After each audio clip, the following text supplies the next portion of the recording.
Hey everyone, Emeka here from selfpublishingblueprint.com, and in today's video I am going to cover my entire Kindle publishing process. I've been getting a lot of messages from all of you. I guess it's probably mostly people who haven't really started with Kindle publishing. They're kind of just finding out about it for the first time. So I thought it'd be a good idea to run through what is my Kindle publishing process, what's the process that I teach inside my course, my self-publishing blueprint, and hey, what can you do to basically just copy what I've done so you can start making a passive income for yourself as well, because that is the ultimate goal here on my channel. So let's dive into it. Kindle publishing, first off, what is it? What you're doing essentially is you're taking a book and you're putting it up on Amazon's platform, up on Kindle, and you are just selling it on Amazon as a Kindle ebook. And people who have basically a Kindle e-reader, or I just have the Kindle app on my computer, on my iPad, and I can just download it, and they can read books for the people who like to read books like that. Me, I prefer the more traditional hard copy type of thing. But hey, millions of people use e-readers, so there's a huge customer base. So what I do is I have all my books written for me by what are called ghostwriters. Ghostwriters are people who just write the book for you. You own all the rights to the book.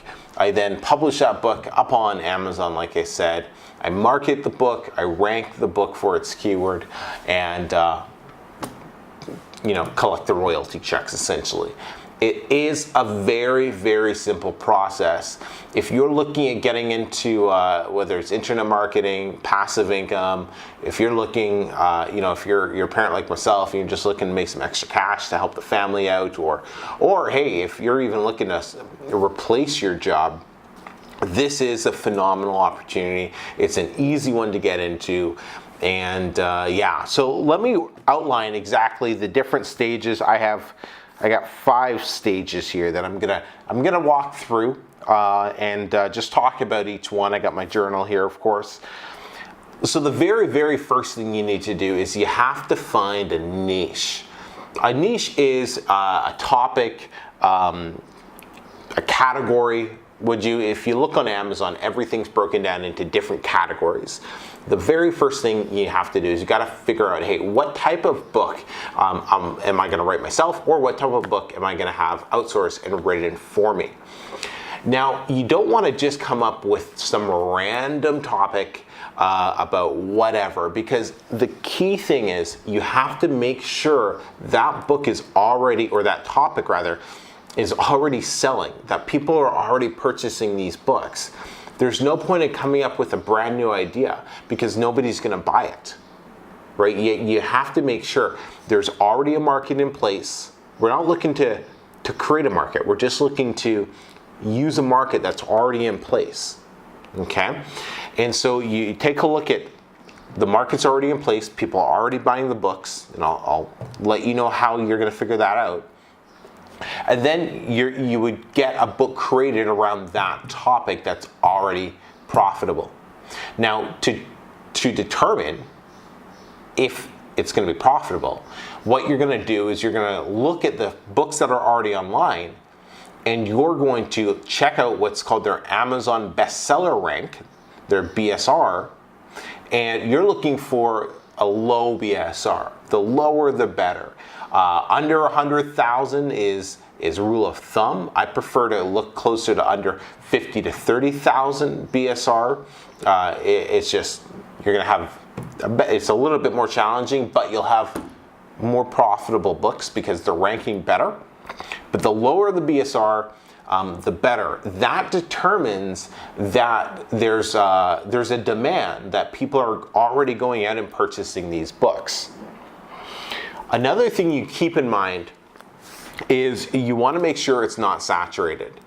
Now, this is something that I teach all my students, and of course I do it myself, is in order to find niches that are not saturated, you don't want to spend your time looking at the Amazon best-selling books, or the, I guess the best-selling category. You don't want to spend your time looking at that. If you're getting information and you're being told to go look at, the Amazon bestsellers list, it's outdated information. That is no longer applicable for a brand new Kindle publisher. When you're brand new, you're not going to compete with best-selling books, let alone the top 100 best-selling books. You're not. So you need to slowly build your way up and build an authority before you can start cracking the Amazon top 100. So I come up with ideas that I have interests in. So it might be like a book about fishing, right? I don't think you're ever going to find a best-selling fishing book in the bestsellers list, right? But that doesn't mean it's not profitable.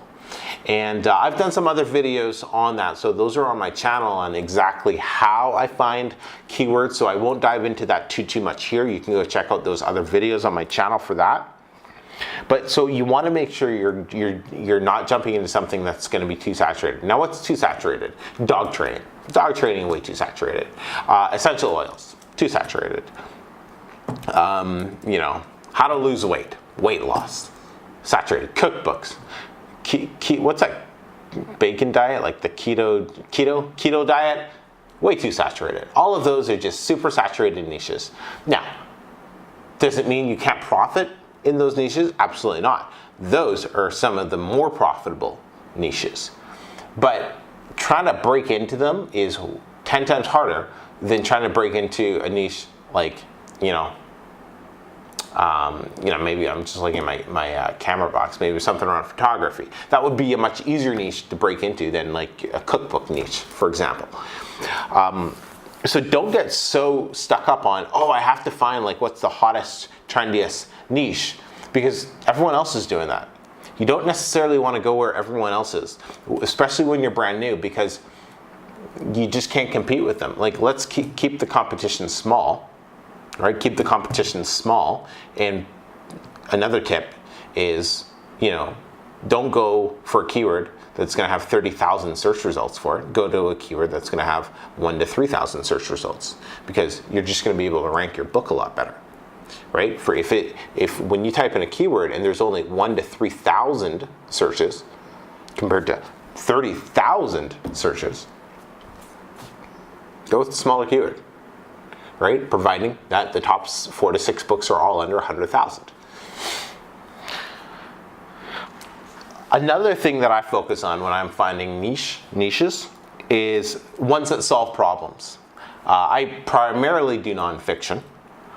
What I'm saying, I guess, applies to both, but nonfiction, I like to solve problems. So, I think about, hey, who is my customer?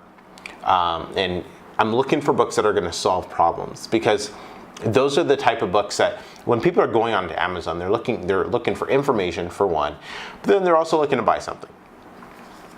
So the easiest thing that I've found is think of books that are going to help solve a problem for that potential reader, because if you can solve that problem, they're going to want to buy more of your books and more of your books and more of your books, and it's an easier way to get some repeat business. And like I said, it's I know it's already making money because there's already books that are selling in there and they're ranking well. So I know there's money to be made in that niche.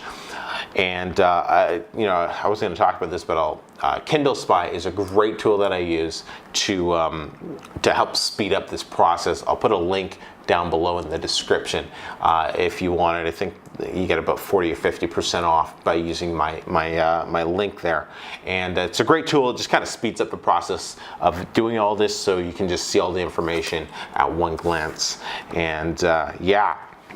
All right, so let's talk about creating a book. So you've got your niche picked out, you've got a keyword, now it's time to create a book. You can do this one of two ways. You can write the book yourself. If you're a writer and really the book, you can write a book in a weekend. okay? Or you can outsource the book and have somebody else write it for you, called ghostwriting. If you want to write the book yourself, you most definitely can. I look at myself as more of a publisher, not an author. I don't have a particular message I'm trying to get across in my books that I need to write, so I just outsource all my writing. Now, there's two ways you can outsource them. You can use freelancers.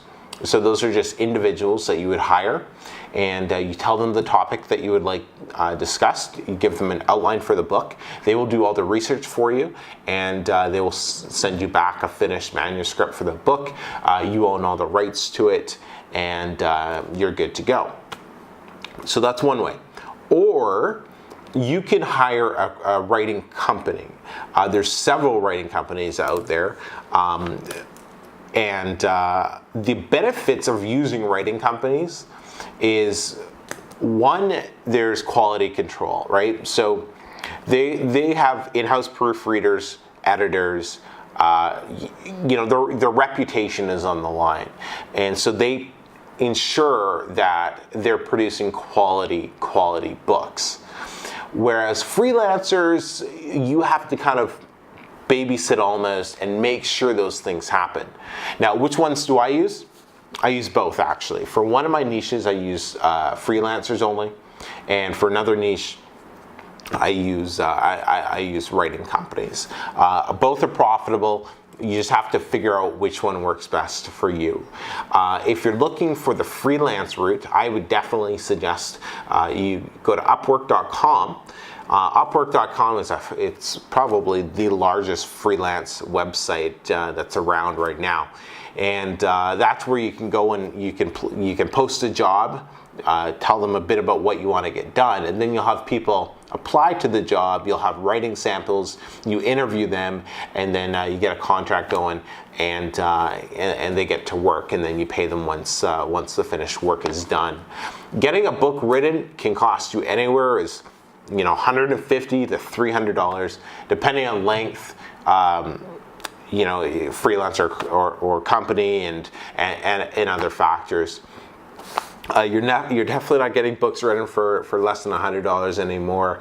That's just maybe a few years ago that worked, but I'm filming this June 29th, 2017. You need to spend about $150 to $300 in today's market to get a good quality book written. Now you got the book getting written, you need a cover. Don't design your own cover. If you're not a graphic designer, don't design your own cover. It's going to look like child design the cover. It's not going to sell well.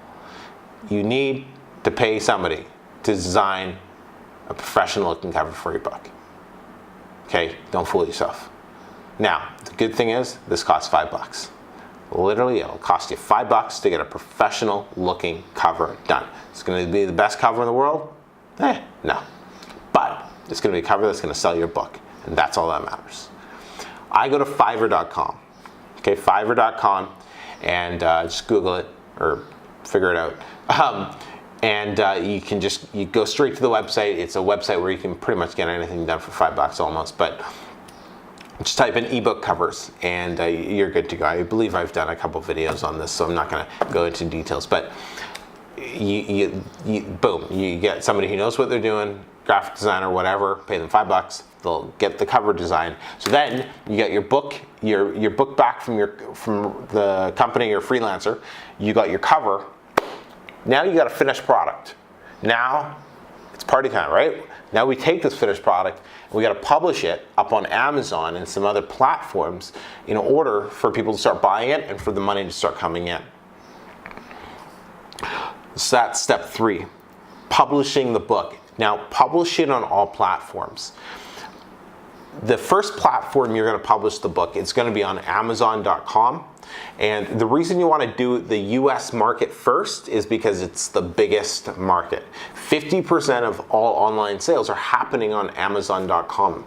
So you want to make sure that you're publishing your book on Amazon.com first, and it'll trickle down to the other markets, but the US market's the biggest market. So if you want to make money, Focus on the US market first. Super easy. I believe I do have a video on how to publish on KDP, Kindle Direct Publishing. Just search the channel. It's a step-by-step video on how to take your book, now that we got the book, and how to publish it up on Amazon. Super easy. You're also going to want to create a paperback version of the book. So now you can have an actual physical copy of the book. To do that, you're going to go on CreateSpace. There's a video on my channel also on how to publish your book on CreateSpace. So be sure to check out that video as well. It's a step-by-step video on exactly how to publish your book on CreateSpace. It's very, very simple. And then the last thing you're going to do is you're going to publish your book on ACX, that's Audible. So you may notice as you're going through Amazon, you're looking at the books page, you're going to see ebook version, Kindle version, you're going to see a paperback version, and then some books are going to have an audio version. That audio version is created through what's called ACX. The great thing about ACX is it doesn't actually cost any money to get your book transcribed into an audio form. If you split the royalties with the ACX narrator, they have tons of narrators because ACX is owned by Amazon. So they have all these narrators, and you'll just put your book up there. You'll have a quick, like a paragraph or two.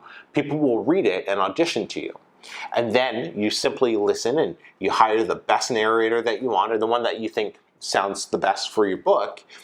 And then I just split the royalties with them 50-50, so they get half, I get half of just the ACX royalties. And then boom, your audio book is done.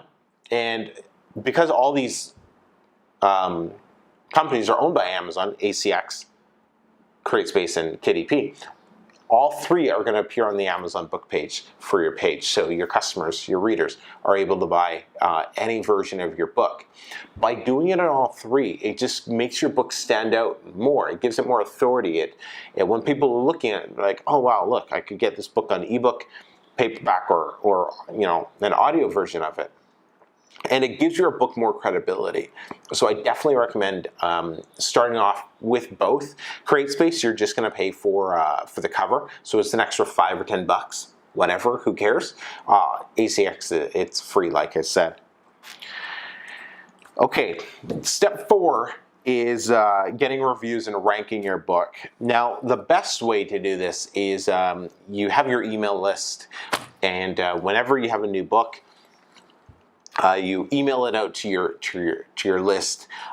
Maybe you have an ARC team, an advanced reading team, or not. But you email them out, and they purchase the book, and it starts ranking in Amazon's algorithm. Now, what do you do when you're brand new and you don't have an email list? Well, you could try social media promotion and spend hours and hours and hours and hours promoting your book to people that don't want it. You could do that. Or you could just rank it yourself and spend hours and hours and hours and hours and hours of doing that. Or you could do what I teach, is to hire a VA overseas for dirt cheap and pay them to exchange your book and to rank the book for you. What this VA would simply be doing is just buying somebody else's book, reading it, they'd leave a quick review, other person would leave a quick review. Reviews are not as important as you think, so who cares about the review? But what they do when they buy the book is they search for it with the keyword, and then they buy the book. By searching for it with the keyword and buying the book, it starts moving your book up Amazon's list, up Amazon's page. And that's what you want. You only need a few reviews in this day and age. They don't carry the same amount of weight as they did 2 or 3 years ago.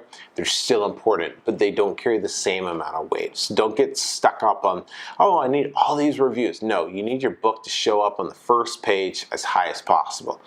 That's the most important thing. Then you just need a few reviews. So those are a couple different ways. the ultimate way that you want to be focusing on for long-term success, of course, is building your email list. For one of my niches, I'm solely on an email list. I don't use a VA for that niche at all, because I have an email list. I have a following. I have people who are excited about when new books are coming out, that they leave reviews right away, and it starts ranking in Amazon's algorithm very, very quickly. The last part, it's the best part by far. This is sitting back and collecting the money. You just sit back, and Amazon pays you every 60 days, and Create Space pays you every 30 days. And it gets deposited in your paycheck. In fact, it might already be in my account today or tomorrow. It's like 29th, 30th of every month. And boom, you just sit back and you collect those royalties. And now, what do you have? You have a passive income now, right? For May, I spent, I don't know my total income for June yet, but for May, I spent about 2.5 hours working on my publishing business, and I made about $2,500 in passive income. That's not bad time spent. So Kindle publishing, it is a very simple process. If you want to learn more and get more details on exactly how to do this step by step, check out my self-publishingblueprint.com, and that is my Kindle program, and that will guide you step by step through everything I talked about, plus a few more bonuses as well. And that will help you make your first $1,000 in passive income with Kindle publishing in a very, very short amount of time. Of course, if you have any questions, reach out to me in the comments section. Love connecting with all of you. Until next time, everyone, take care.